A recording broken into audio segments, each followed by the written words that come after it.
Hello there, welcome to October, I'm going to say, because this is September, you'll be seeing this in October.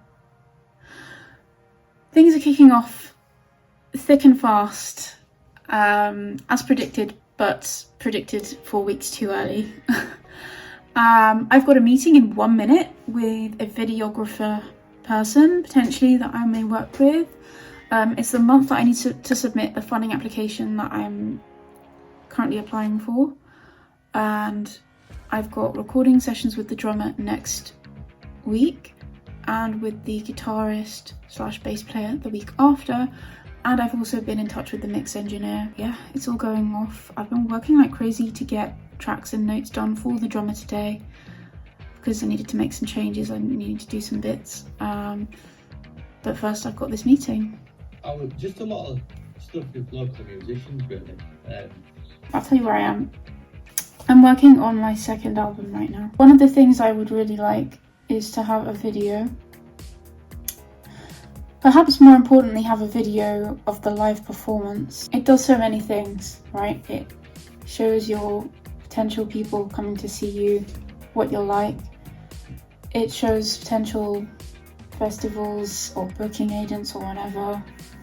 Again, what to expect. Depending on how you wanted to shoot it, we could shoot it with one or multiple cameras. Afternoon, everybody. I am a very happy bunny today because I may or may not have been one of the people who applied for tickets to the new David Bowie Centre, and I may or may not have been one of the people who was successful, not only for a ticket, but for the opening day. Yeah, that's me. I'm very, very excited. So it looks like in a couple of weeks' time we'll be heading there, and yeah, so excited. I am one of those people who was very late to discover the David Bowie Is exhibition when it had started in London at the V&A South Kensington. I don't know why. I think it's because I hadn't been a David Bowie fan at that point, or if I was, I just hadn't started to be into him that much that I wanted to go to that. So I kind of missed the train when that was happening, and then it went around the world, and I was lucky enough to catch it when it went to Barcelona. So I saw it in Barcelona, and it was really mind-blowing and wonderful. And now they've opened a permanent site in Stratford, well, Hackney Wick really, which has got not just a selection of the things that he had in his archive, but everything that was in his archive, as far as I am aware, which is like over 90,000 pieces, I think. I've never seen it yet. I have been to the centre before, but I went to it before it opened for like a preview thing. So I haven't actually seen the displays yet. It was still being built when I went to see it, I think. So we'll see. Tomorrow I am recording drums for the first time ever in a professional studio. And when I say a professional studio, in RAK studios, which is insane. I can't believe the day's finally arrived. Recording 3 songs. We've got a lovely engineer and a fantastic drummer who I've wanted to work with for so many years now, actually. He did play for me in if you watched my show that I did during the pandemic, he played drums for that. But that's the only time we've been able to work together otherwise. So it's lovely to be able to come back and work together again. Fingers crossed, we'll be recording again another 3 songs next year for the second half of the album. But one of the reasons I haven't done this before is that it's so expensive. That can't be denied. It's very expensive. The musicians got to be paid fairly. The recording studio's got to be paid for. The engineer's got to be paid for. Transport costs have got to be covered, and it all adds up at the end of the day. But here we are, we're doing it now.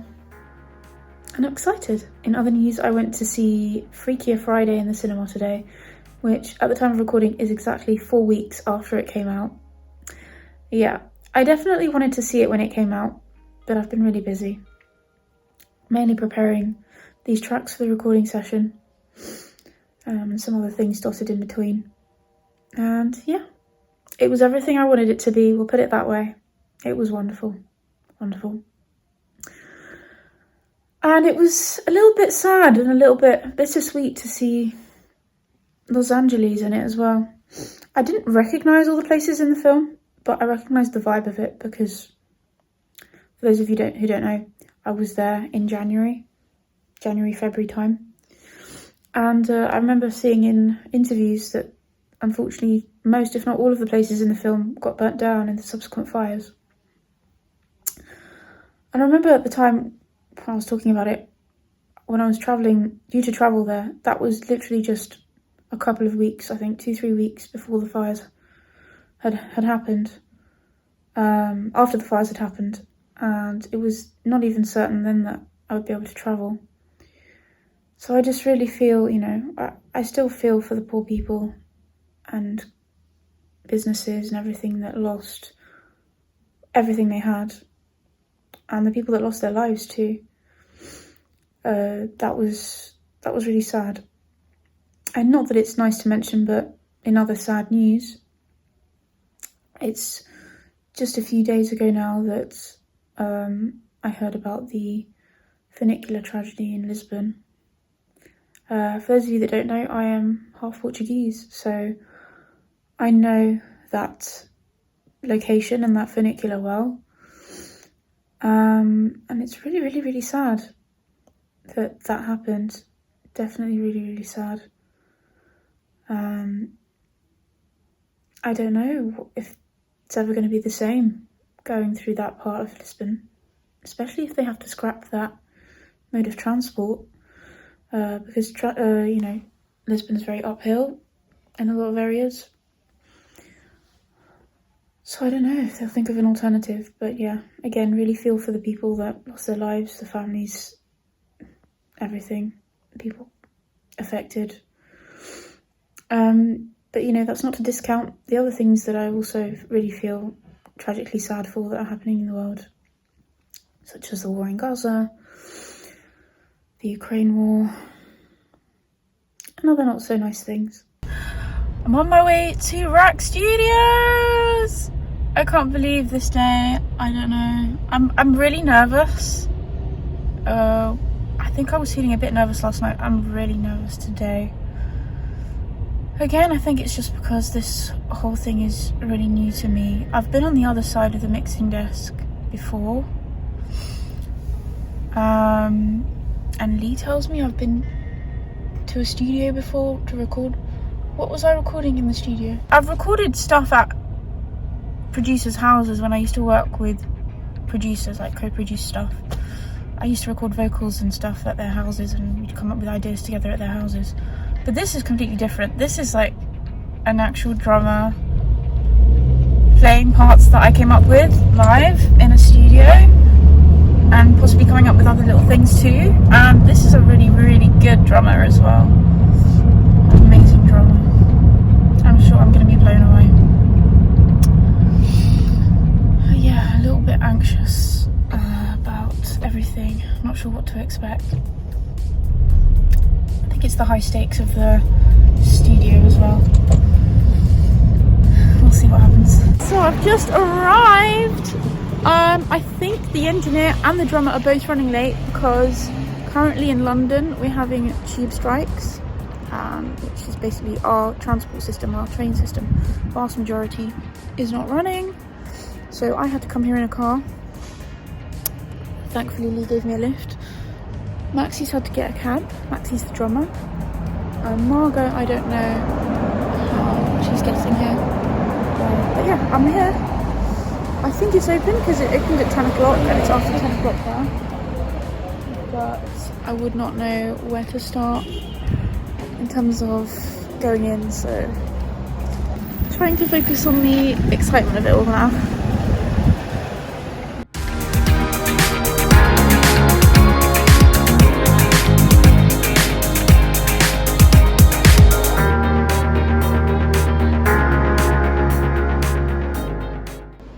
Right, I'm in the studio. They let me in early because I now know the engineer is going to be another half hour still.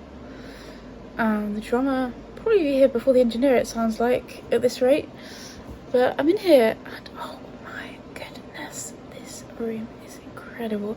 At least for me anyway. I'm sure that people that have seen multiple studios will just think, wow, it's just another studio. But for me, wow.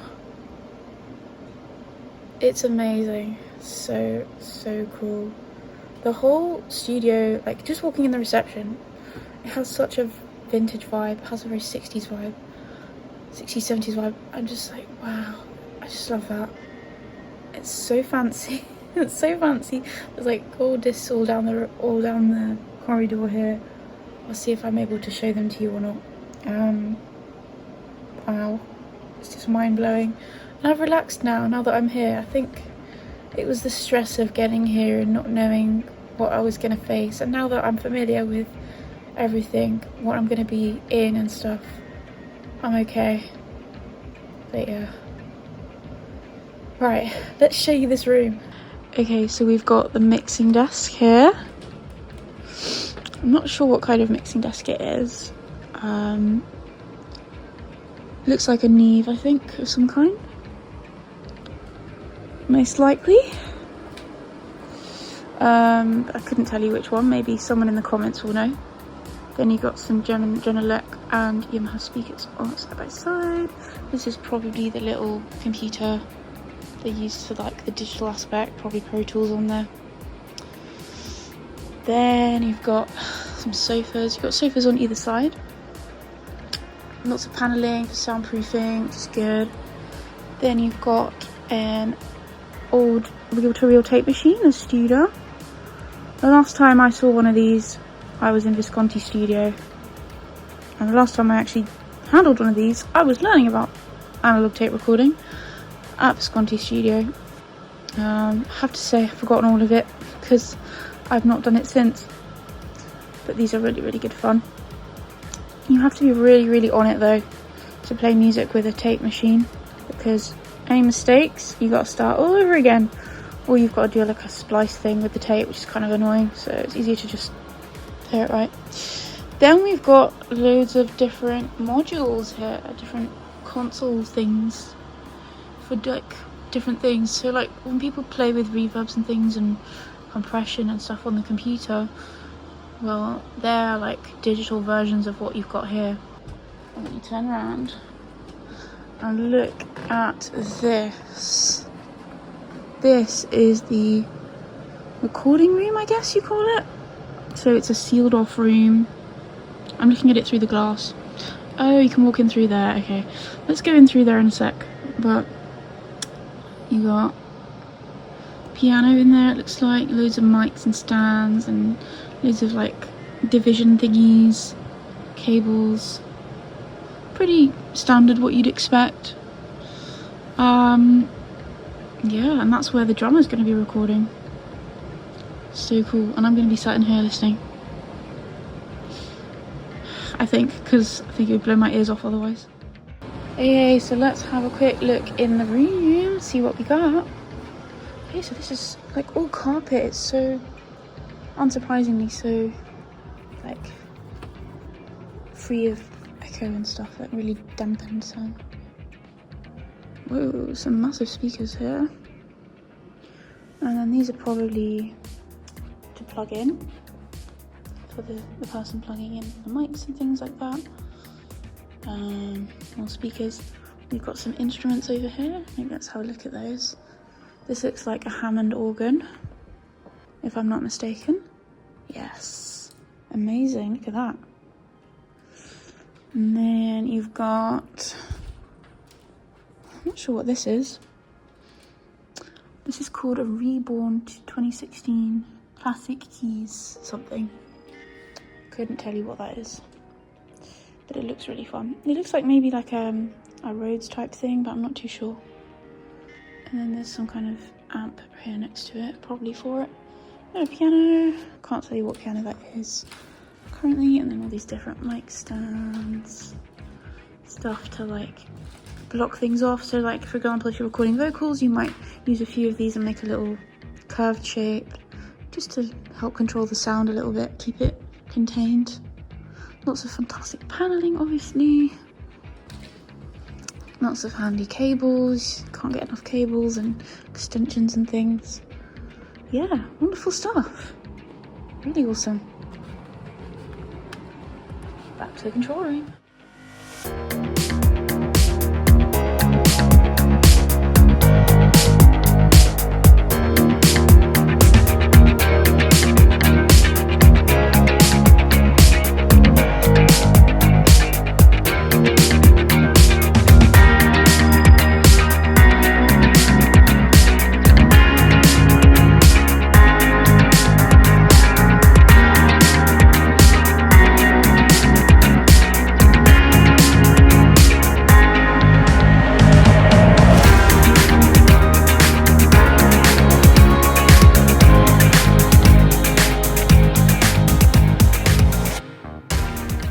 Margot and Maxi have arrived and they're setting up.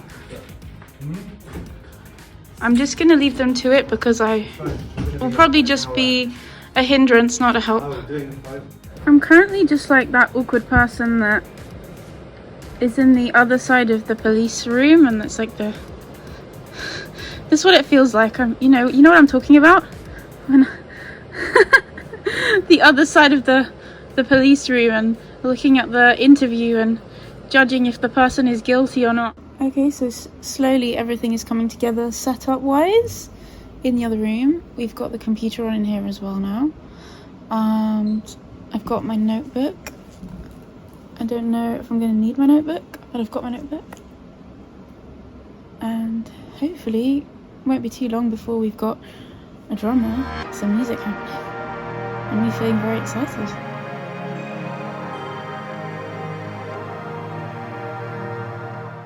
So this is Maxi. Hello. Absolutely legendary drummer. How are you feeling about the session today? I feel great about the session. Great about the session. Good team. Yeah. Good songs. Good space. Lots of time. A really nice drum kit that's in-house. That's the drum kit. I feel very prepared. Yeah. I feel really good about it. I feel just excited to hear how it all sounds because I've never heard your music with acoustic drums. So. Yeah. It's gonna be great.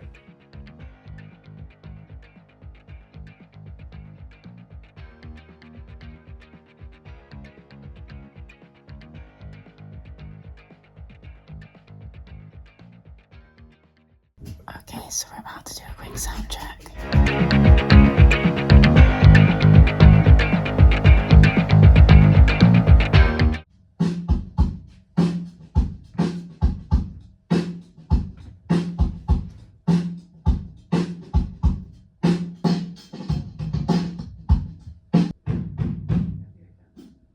So the toms are being retuned, maybe to do with the key of the song, I'm not too sure. So problem solving with the drum, putting some tape on the stand, maybe stops it buzzing so much. Looks like you're going for a day.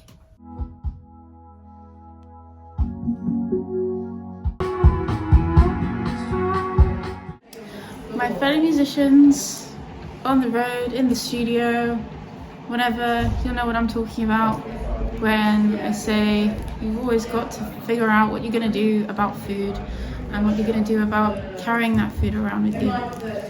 And here I have something called the Re-Wrap It, or the wrapper by Re-Wrap It. And they very kindly gifted me a couple of their wrappers. And I've got my sandwich in here today, so I'm just going to show you how it works. It's got a little Velcro. Ooh. And it opens up like this. Inside is a little coating. And here is my sandwich, perfectly wrapped inside. It's got a little pleat in it currently, because it helps this particular shape of the sandwich to be even more compactly wrapped. As you can see, all nicely wrapped inside. If I made a mess with it or anything, it's all good. This is easy to wipe clean again and reuse. It's all completely sustainable fabric. It can replace your cling films, your aluminium wraps, all of that kind of thing. And what I'm finding out now is it doubles as like a table. So I've got my sandwich on my lap here currently. I can eat off this table made of this wrapper, and then I can wrap it all closed again. No crumbs, no mess, anything. So it's perfect. And the best thing is these are made in Scotland by prisoners from Kilmarnock prison. So it's kind of giving them a new start in life. They earn money from it. They are trained in how to sew and everything. So it's all a really good cause, very eco-friendly. I'll leave them linked in the description below. For the month of October as well, they're giving you 10% off all of their wrappers. So I'll leave that link below. If there's a little code, I'll put up here for you. Yeah, perfect for my lunch break, studio day. Okay, so I want to talk to you all a little bit more about the Re-Wrap It wrappers. At the time of filming, I've just received them in the post today from the lovely Shona. She sent me this cute little floral design and this little bumblebee, I think, design. And you can put your name on the front here if you want to personalise it. And essentially, it's like a little wrap bag. So you get this little Velcro strap, you undo it. Yeah, so you undo the little Velcro strap. Inside is this like plasticky lining, and outside is fabric. And then you just put your sandwich in there, your snacks in there, whatever you want food-wise that's loose in here. Instead of using cling film, aluminium foil, which are two things that are really hard to recycle and are not reusable. Whereas this, you can put those food items in. When you're done with them, they're dirty, obviously. You can give them a wipe and they're perfect to reuse again. And you can keep doing that however long you like. And on their website, you can see different ways that you can fold the pieces of cloth, because they're like this. So you can fold them in loads of different ways to fit the snacks, like if they're little loose bits of fruit or something, or a sandwich, or a bigger sandwich, or different, whatever, you know, snack bars. You can fit whatever you like into these, and they're so easy to fold up, so easy to carry, and reusable. So it saves you using the cling film, using the tin foil that goes in the bin after one use.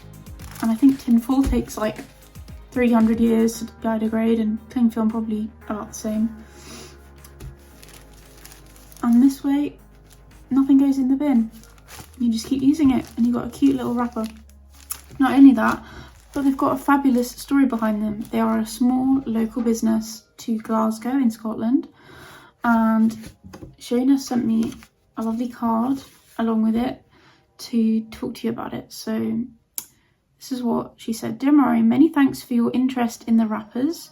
Much appreciated. They're really easy to use, and there are a couple of options for use on the website video, which I've looked at. You can use them for rolls, kids' food, and sandwiches, both single and double sandwiches. They're made at the Kilmarnock prison. The inmates do a 60k course in industrial sewing. I think that's what it says. They gain a qualification, they learn a skill, and they get paid for their work. Whilst I get them made 30 minutes from home, so it's a win-win. Fantastic. So if you want to support a small business with a fantastic purpose behind it, which is giving people who've gone the wrong way in life a second chance at doing something good, plus saves you using those cling films and those aluminium foils, you know what to do. So it'd be wonderful to support them. I love these. I'm going to be using them all the time for my snacks and my trips out, and I hope you do too.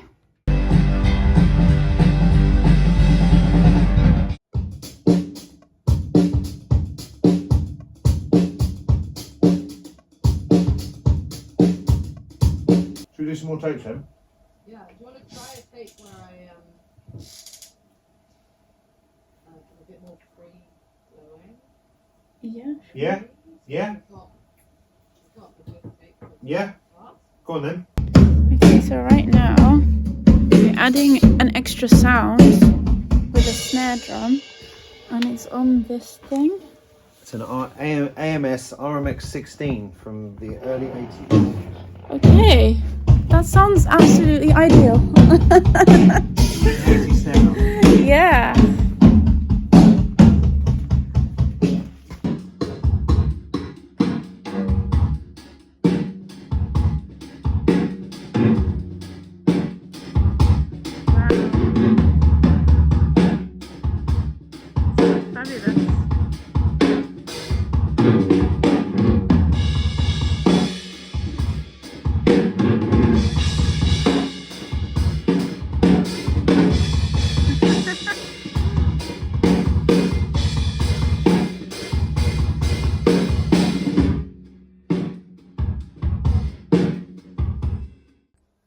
Finished.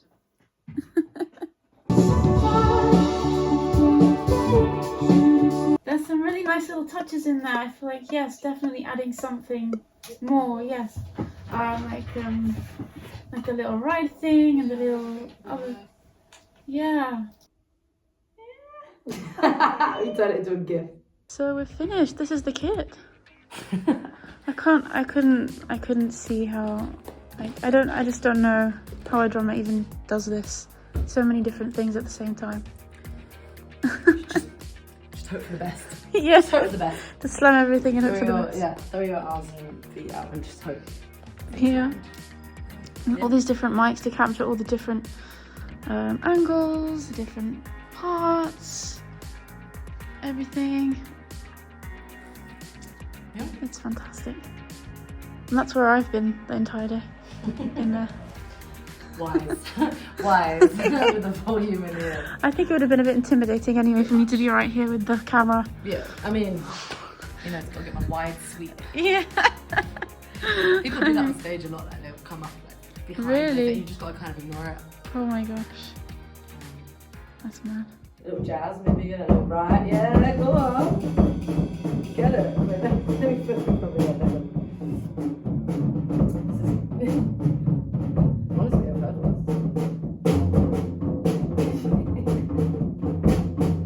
I need an extra foot for that one. This is the Kate Nash drum case, and this is the Kate Nash drummer. Oh no. It's giving tall girl short king.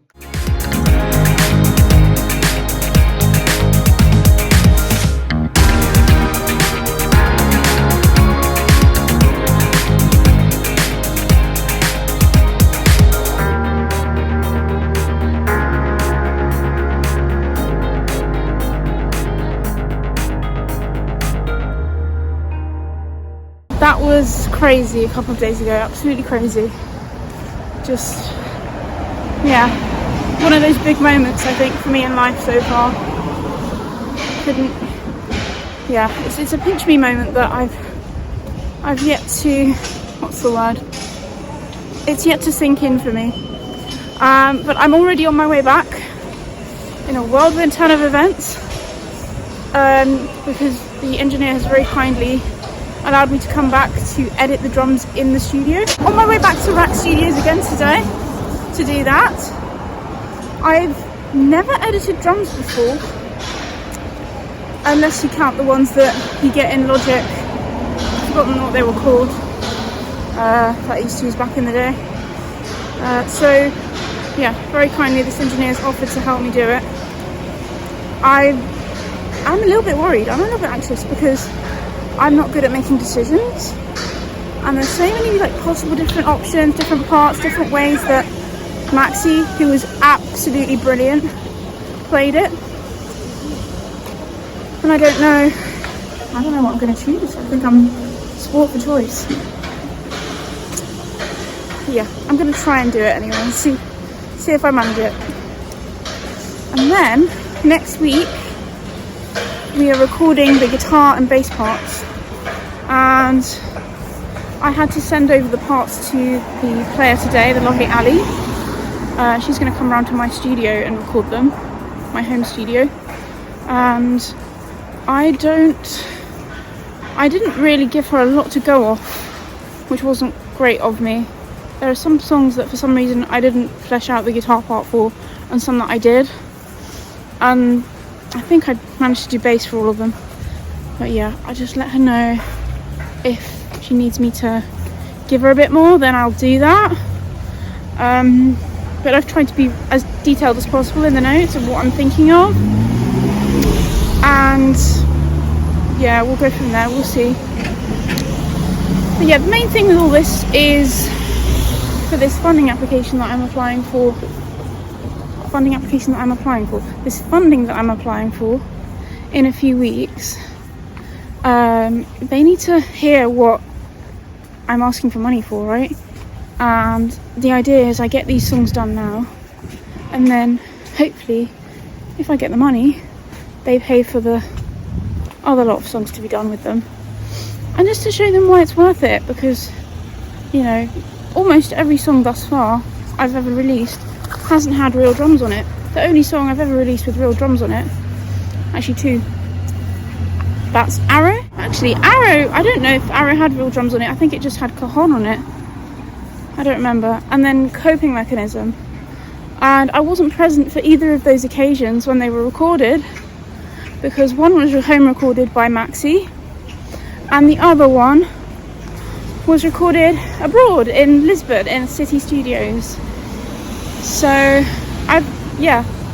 it was a first for me the other day, which is why I don't have the experience. So although, again, like with the drums, I've never been in a situation where I'm actually recording guitar for a track. I think the guitar and bass is the first time, apart from Spare Part, which we did way back in January of last year. But again, that was remote. So this is all really new to me. And frankly, I've realised I'm also not going to know how to edit or produce these guitars, quite possibly. So that should be interesting. Yeah, sometimes I just realise things as I go along, and yeah, this is definitely one of them. I didn't take into account the fact that these things would need to be done and that I didn't know how to do them. But there we go. Let's see what happens today.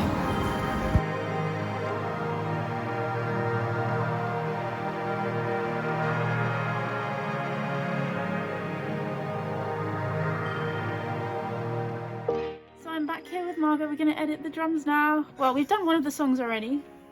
Now we're going to do Soul Machine. Swung 18th. Swung 18th. What do you mean 18th? Swung 18th. 18th. Swung 16th. It's a swung 16th, is it? I think.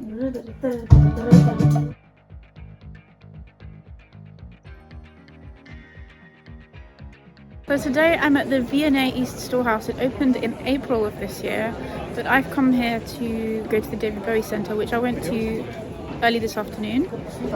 If you want to see my visit to the David Bowie Centre, you can watch that below. I'll link it below because that video will have gone out before this one does.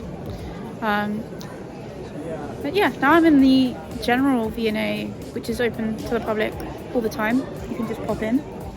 Although I will say that on the weekends at least there's a queue. And it's got a bunch of music stuff as well, non-David Bowie musical instruments, and all sorts of other things too, paintings, objects of all kinds. So I'm just going to show you some.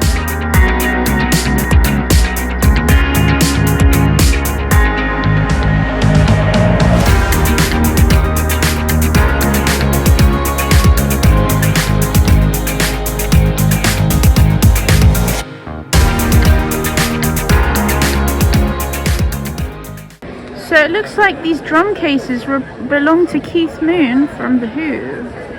I can see a little label there. There's not a whole lot of information, in fact there's pretty much no information on the actual displays. So you kind of have to guess, but this one there is a tag on it, so that gave me some idea. This must be of some significance too, but as I said earlier, there's no information at all I guess if I find out, I'll put it on text on screen.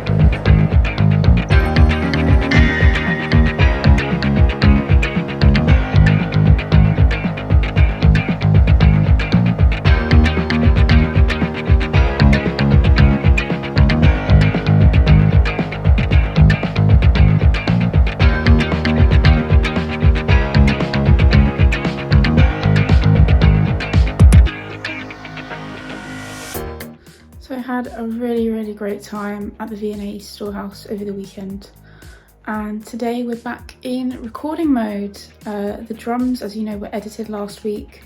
I think I'm pretty much happy with them, apart from maybe like one chorus in one of the songs, but I've decided to wait until we've done these now upcoming recording sessions before I make any final decisions on that. So today we've got the wonderful Ali coming round to record bass today, bass guitar, and then hopefully she'll do the guitar parts tomorrow. So that's very exciting. It's still all a bit of a whirlwind for me, seeing these songs coming to life in ways that I've never had them come to life before, or any song of mine. It's just so wonderful to see these songs coming to life, having worked on them for, in some cases, years. Hearing them played by real instruments for the first time, kind of taking on a new life because of it as well. Yeah, and I've heard that Ali is one of the best musicians going, so I'm sure today is going to be absolutely insane, just like it was last week with Maxi. So yeah, I've got about an hour before she arrives. I need to give the room a bit of a tidy. I've been giving the room a good tidy already, but I need to set up a little like studio area over here a little bit more, just to make it more comfortable, a little bit more studio environmental and less bedroomy.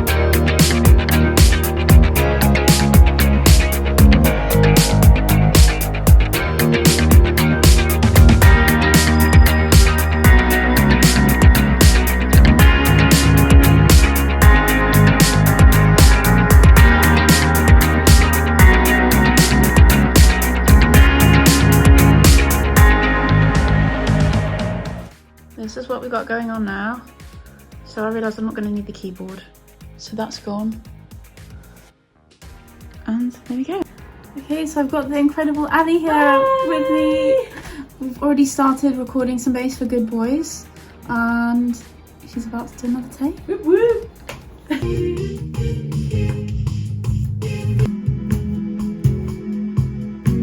I just felt like it was kind of nice in that kind of lower, yeah, in that more chill section, to have it as a bit more of like an expansive chordal thing, rather than have it as just a motif that's like present throughout. It's just kind of like comes in and comes out type thing.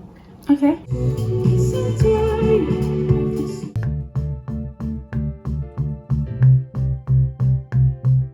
Okay, so Ali's just gone home. Bass parts are done, I think. We'll see. I've got to edit them tonight, and I've also got to get the guitar parts to her, just a little bit louder version of the track with the guitar parts for her to hear. So yeah, it's going to be a long night, but it's worth it. I've got to get these tracks right. It's day 2 and Ali should be here any minute. I spent a lot of last night editing the bass parts until quite late, if I'm honest. I'm not really sure whether I've made any of the right decisions. I've been doing a bit more today as well. This is also new to me that, yeah, it's great because I'm learning a lot, but yeah, I do have a lot of doubts about what I'm doing. But it's all part of the process, it's all good. And now Ali's going to be coming here to record guitar. So she'll be recording rhythm guitar, which is just the like chords basically, and lead parts, so they have melody lines. So there's a few of those. I'm sure it's going to be brilliant. It's just, yeah, the more there is, the harder it is for me to choose because it's all so good. Yeah, it's hard. There's so many like micro decisions to make about what's the right bit for the right section, and should I choose the part that's closest to the original part that I wrote, or to closest to what the player was thinking and was improvising on. Yeah, let's see what today brings. Another thing I don't think I've talked to you about yet is some of the really cool stuff next month. I don't want to spoil anything, but I have booked in to do the 5 objects order an object service at the V&A East storehouse, so I'm going to be going back there next month. And I've picked some seriously cool items, at least to me anyway. I'm not going to tell you what they are yet, but oh, I'm so excited. And secondly, I've been selected to take part in something that I've been trying to take part in for a while. And yeah, it's a bit cryptic, but I'll explain more next month, I think. And yeah, it looks like it's going to be a very exciting month already.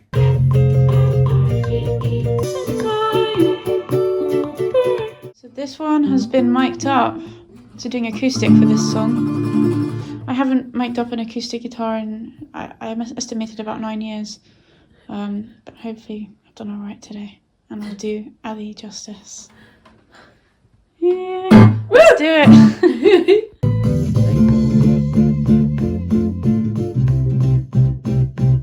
Did everything! So today I'm in Kingston, which is about 1.5 hours from where I am in London. So it's a bit of a tricky journey, but I've made it. Banquet Records, you'll see, if you know it, is in the background. I'm heading there today because it's 3 days until I have to submit the funding application that I've been working for 1.5 years on, or 1 year on, something like that. A long time anyway.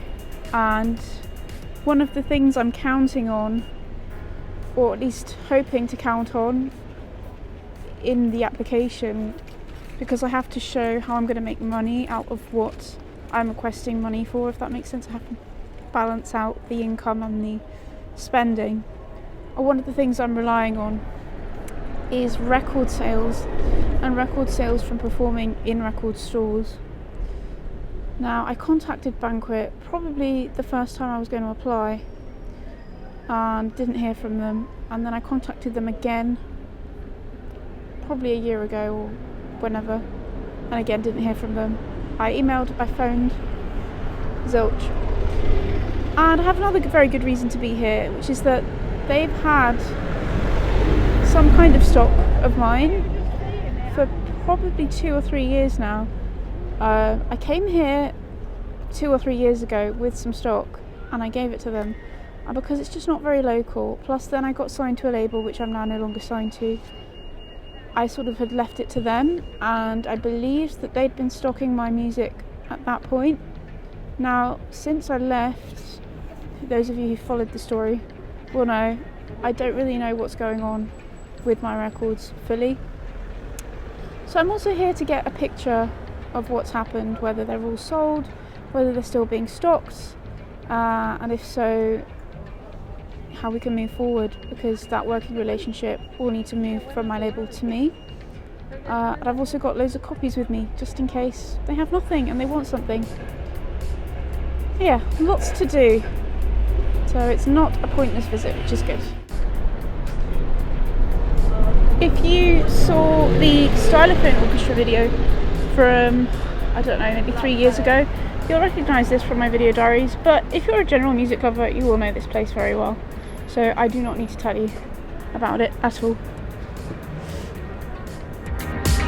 There we go.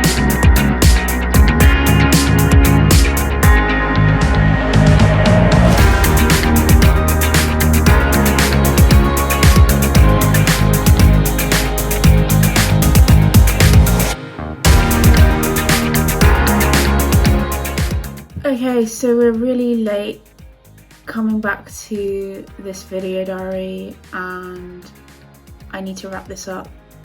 So, Banquet Records, it didn't really work out that time. I went in, they basically just told me to send them an email again. I explained I'd already done that and I hadn't heard back. To this point, again, have emailed, haven't heard back. Rough Trade got back to me, but this whole other massive thing happened in between, which is that I submitted my funding application. I finally did it. It's taken me about a year, but I did it. I was really pleased with myself that I got it done. Classic me with 6 minutes to go, submitting it, making the final edits to the very rough versions of the songs I've got, which could only be 2. Sending it off. Getting everything together. Yeah, I have a million doubts about it, I'm not gonna lie. A million doubts about whether I did it right, whether I did it wrong. Should I have done this, should I have done that? But it's out of my hands now. It's in the hands of the team at PRS to decide whether or not I'm worthy of this money. And it's a 50-50 chance, and it either works out or it doesn't. If it works out, fantastic. If it doesn't, I find a plan B. Submitted the funding application. A flurry of responses started coming in after I'd submitted it. Classic. But it's okay. It's okay.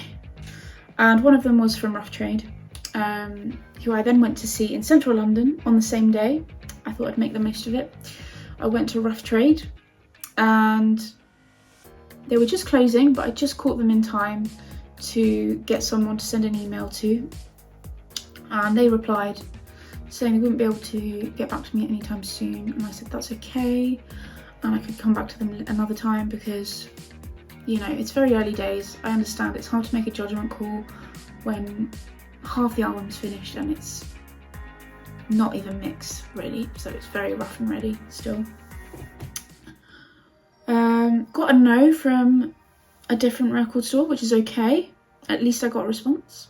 I'm happy with the response, even if it's a no. And then I went to FOP as well on that same day, and that was a little bit complicated because FOP is owned by HMV, and so it's kind of the same company, and I'm already trying to sort out things with HMV, as you know. I've since been in touch with their legal team. It seems to be like a whole other thing where I can't get my stock to them whilst they're still stocking the copies that my label sent in. And I've not heard back about whether we could just end that and then just get me in. So yeah, as I said, it's a bit of a mess. Still don't know what's going on. And frankly, I might never know what's going on. And I might have to make peace with that at some point. And that will be okay. If anything I'm learning this year, there's a theme to this year. That things happen sometimes and there doesn't have to be a clean-cut finish. Sometimes there's not going to be a clean-cut finish. There are going to be lots of messy, loose ends. And it's just going to end up that way and there's nothing you can do, and that's okay. Yeah, so big tick. Funding application done. Here's to the next bit. And what I've got ahead of me is wrapping up these edits of these instruments that I recorded at RAK, which is almost there. I've just got to go in, probably another half day left to do, to look at a few things. So just interjecting here, as I was filming that last night and I remembered that I hadn't talked any more about the whole experience of recording with Maxi and Ali this month, or last month now. And the main thing I want to say is that it's been a huge learning curve for me, and it's so good for that reason, honestly. That first time with Maxi, it was so overwhelming. I was sort of thinking about what to say, how to give directions on what I wanted. Probably not really being entirely sure what I wanted, even though I'd written the parts. And then there was immediately sort of this sense that actually you're supposed to just leave them to it. You're supposed to just let them do what they're going to do. Some of it will be like what you've written, some of it will be a little bit more free, improvised, trying a few different takes that are a little bit different. And then you sort of choose from that what you're going to use. So that was really interesting. And in fact, it was for the better of the songs, I would say, not just for the drums, but for the guitar parts as well. Because Maxi came up with some fantastic things, Ali came up with some fantastic things. And it's really pushed the songs in a brilliant direction. that I could never have seen going. So yeah, it's hard for me because I'm so used to being in my own head. I make the parts, that's how it's going to be. So opening up to other people's interpretations, other people's ideas, and just letting them, you know, asking them, okay, but what would a musician play here? What would you actually play here as the person who is the actual certified expert on this instrument, which I could never say I am. And yeah, that's been invaluable. The editing part for both of them is a little bit overwhelming as well, because there's just so many decisions to make, so many micro decisions, and that's not easy for me. But I'm almost done with that process now. Yeah, I'm excited to see how it all comes together when we finally got every piece of the puzzle in place, vocals included. So overall, it's been a learning experience that's involved a lot of learning how to collaborate, learning how to listen to take on other people's ideas, recognise when other people's ideas are much better than my own, and how things work as well in the studio. I've never been in a professional recording studio as the artist in that way before, with the drummer there, me behind the desk. It was surreal, really, in a way. And it had been a long time since I'd recorded any guitars as well in that way. The last time I recorded guitars in that way, I was up in this room, and it was probably something like 12 years ago, back when I used to record with a friend that I had at the time. So yeah, it's been a long time. It was great to brush up on my knowledge and learn more about the instruments, learn more about collaboration, editing techniques, studio working mode, and make these songs so much better. And then I've got to record vocals on a couple of the songs, and that's my plan for October. If I get that done in October, another big tick for me. And then November we get a fresh start, new track. Here we go, second half of the album. So that's the plan. There are lots of exciting things to look forward to next month too, one of which has already happened, and you may or may not find out about it before this video diary goes out. I don't know, I'm still deciding, but it is very exciting indeed. And another thing that's happening is that I am going to Maida Vale Studios for an event. Ooh. And I am also going back to the David Bowie Centre. So I'm thinking that's probably going to be a separate video rather than in the video diaries, but I'm going back to the David Bowie Centre to look at 5 of David Bowie's objects from his archive. And then I'm going to be popping off for a little while for a little tour around the UK, which won't be on the video diary, but it's just a little project I'm doing. So thanks a lot for watching as usual. Thank you for the Dangerverse's support as always on Patreon.